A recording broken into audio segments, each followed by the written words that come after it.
Vocês viram o quanto é difícil achar esse tema voltado para anestesia. Eu, pelo menos, tive muita dificuldade.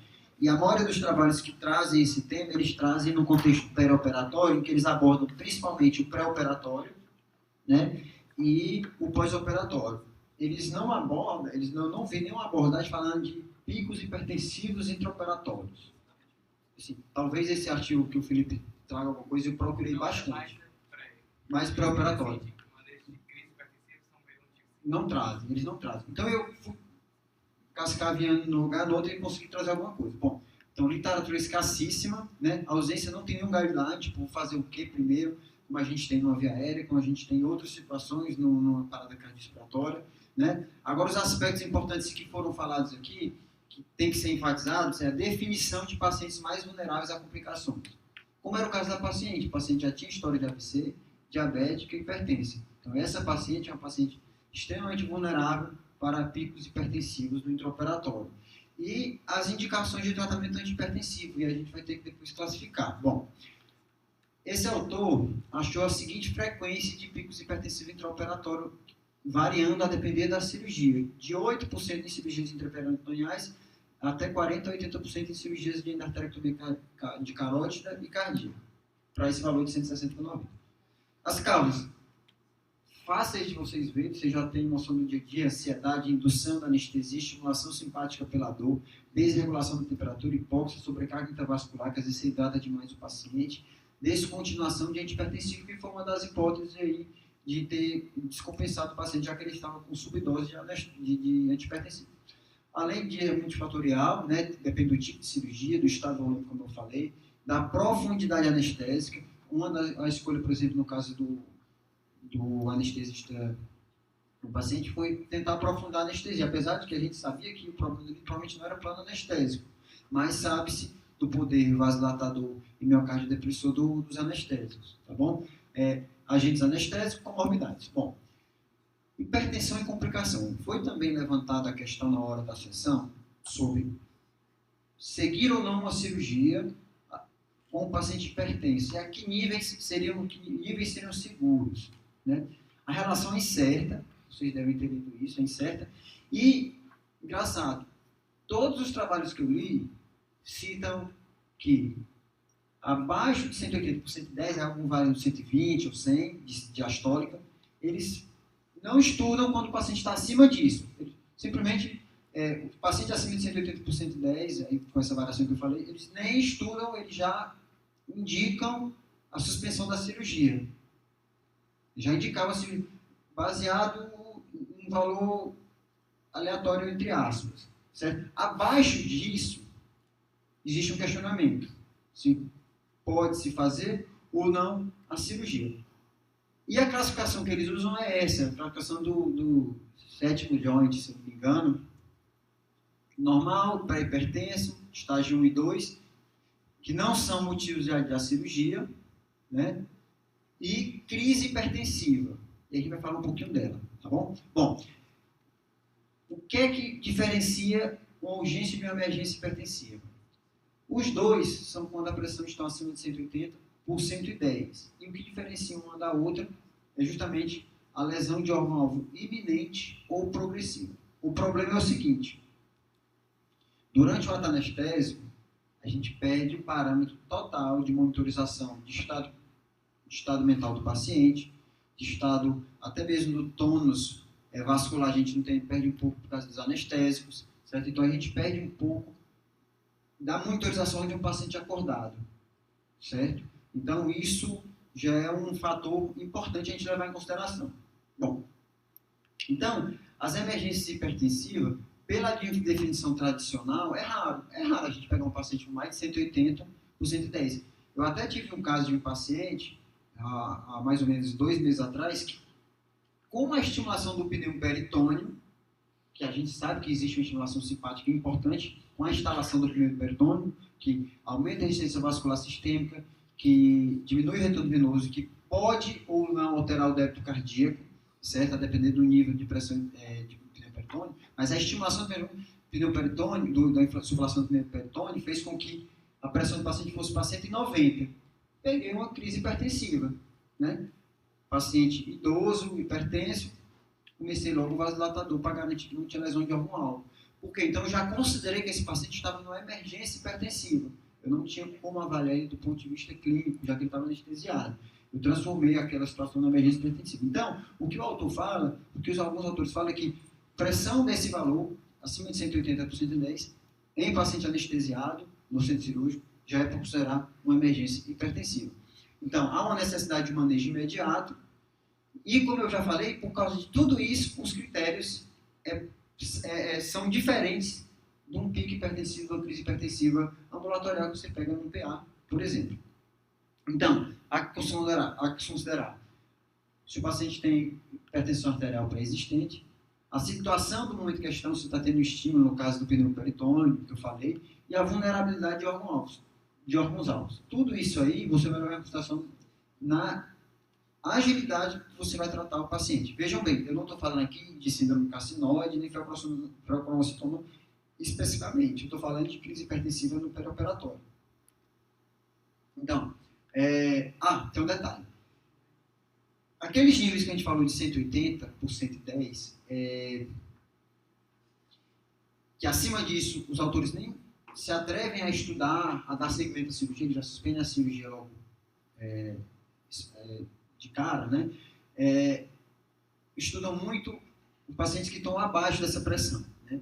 E o que esse autor fala é que a labilidade pressórica, flutuações, hipertensão, hipotensão, é que está muito mais associado a complicações perioperatórias do que hipertensão propriamente dita.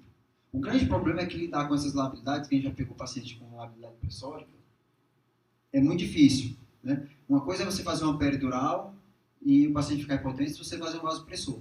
Não existe labilidade pressórica nesse caso, né? É diferente do paciente que faz uma desautonomia pós-operatório de uma cirurgia da neurocirurgia. Esse paciente faz disfreflexia autonômica, esse paciente é um prognóstico bem ruim, certo? Então, que nível de pressão preocupa? Acaba voltando para esse de 180 por 110. Tem autor que fala que um aumento de 20% na pressão arterial em relação ao pré-operatório já seria uma emergência hipertensiva. Eu acho que talvez aí nossa sensibilidade para o critério de crise hipertensiva seria muito alta e uma especificidade baixa. Mas tem autor que defende que um aumento de 20% já seria um fator de risco. Bom, então, a labilidade pressórica, que está associada à atividade fluidolítica, hipercoagulabilidade, reatividade vasomotora alterada, ruptura de placa, liberação de catecolaminas, taquicardia, estado inflamatório, tudo isso aqui está associado à labilidade pressórica. Então, é por isso que a labilidade pressórica, que é muito mais difícil do que um pico hipertensivo isolado, está mais associada a complicações do pós-operatório. E quais seriam, então, as causas comuns de crise hipertensiva? Olha, esse trabalho aqui, essa revisão é de um jornal de cardiologia, né? E aí ele traz algumas causas de crise hipertensiva.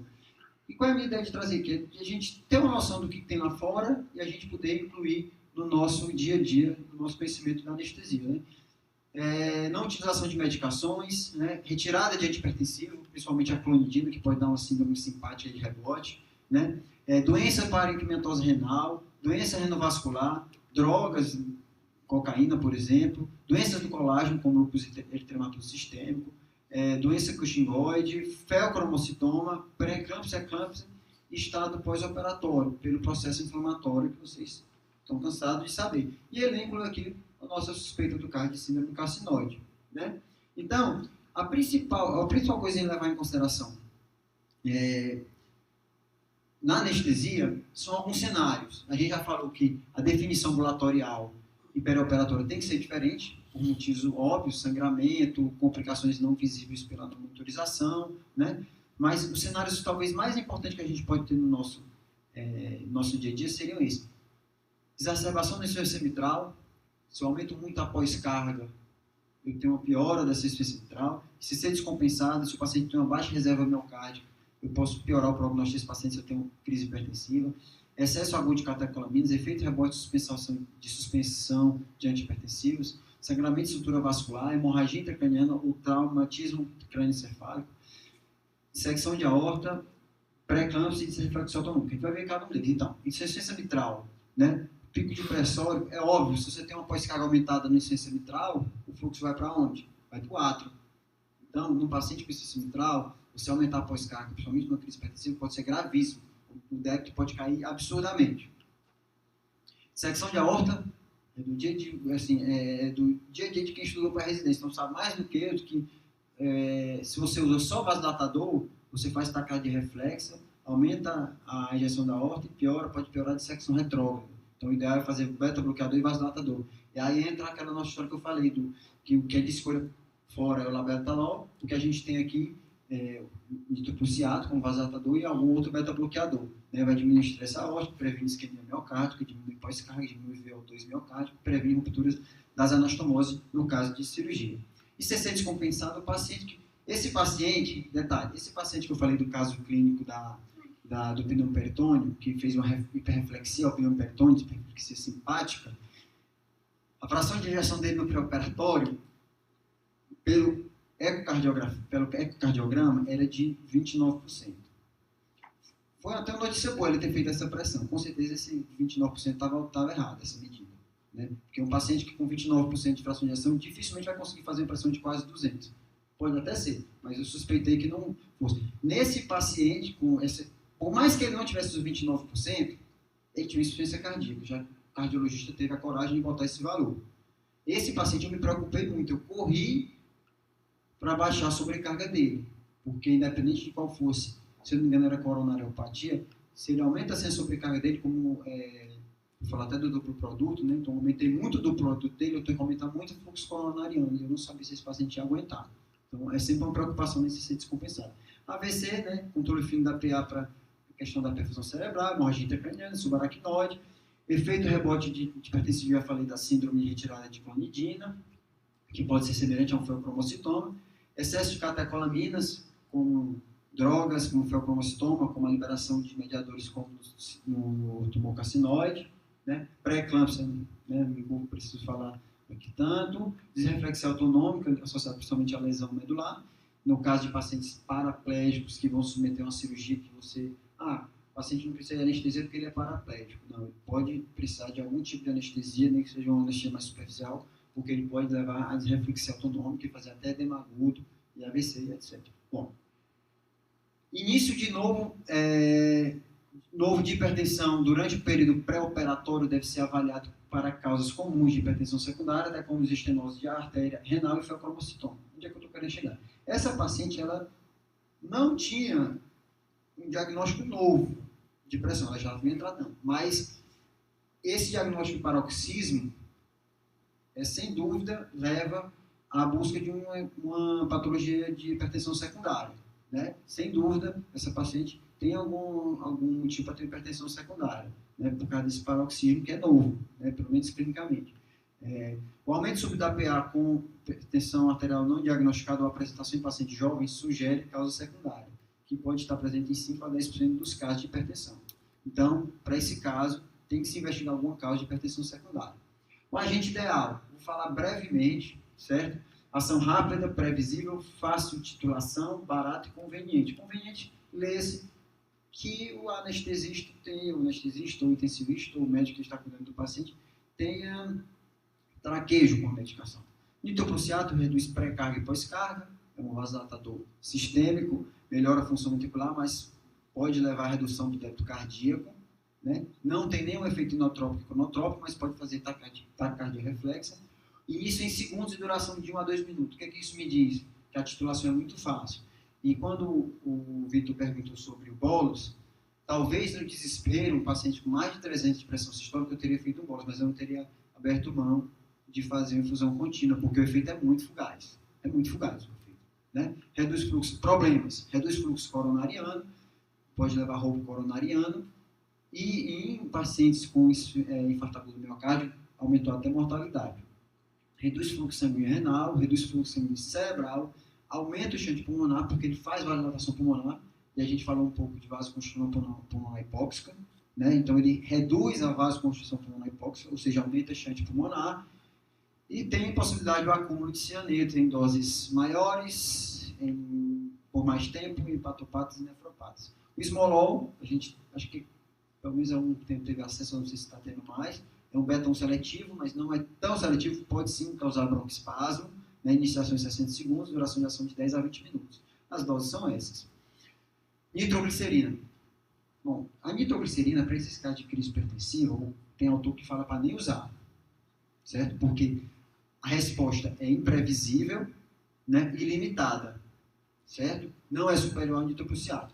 A vantagem seria uma melhora da DO2 e VO2 cardíaco, já que reduz o volume de diastólico final, faz vasodilatação coronariana e restringe a escolha da nitroglicerina para casos de insuficiência coronariana. Hidralazina. O grande problema da hidralazina é a duração de até 12 horas. Então, se você quer uma medicação que você possa titular, uma droga que dura 12 horas é muito tempo. Então, você não vai conseguir titular. Aqui são as opções, eu só vou citar. No caso do feocromocitoma, que é o mais parecido com o nosso caso, ele usa o labetalol como opção, que eu falei, acaba ficando o nitroprusiato junto com algum beta-bloqueador. Os outros casos são esses. Bom, não usar nifedipina, nitroglicerina e hidralazina, pelos motivos que eu já falei. E, bom, o paciente fez a crise hipertensiva e vai submeter a cirurgia. O que é que você tem que fazer, então? Né? Que bateria de exame, o que vai fazer para poder uma próxima cirurgia? Bioquímica, renal, hepática, eletrólise, para ver hormônios-alvos, para ver função hepática e ver, como o Lucas me falou, né? Paciente que faz doença renovascular, ele tem uma simulação de hipovolemia, né? E com isso retém sódio e perde potássio. O hemograma, até para ver se não tem hemólise, que pode ocorrer. Sumário de além para ver se não tem restos de celulares hemáticos, né? Radiografia de tórax, ecocardiograma e avaliação do estado mental. Isso é uma avaliação básica. No caso, por exemplo, da suspeita de feocromocitoma, é claro que você vai querer uma tomografia de abdômen, uma cintilografia, porque pode ter feocromocitoma em outros lugares que não na própria adenal, né? Uma cintilografia com marcador de somatostatina. Então, isso aqui é numa crise que você, às vezes, não diagnosticou bem o que era, certo? Bom, então, a emergência hipertensão intraoperatória. Até um slide que eu repeti. A definição tradicional, se você for partir para a definição tradicional, ela é rara. Mas é diferente a situação do intraoperatório. Então, o manejo tem que ser imediato. Você tem que controlar a pressão, com o que quer que seja, certo? E lembrar que os critérios são distintos dos ambulatoriais. Da parte de hipertensão era isso, pessoal.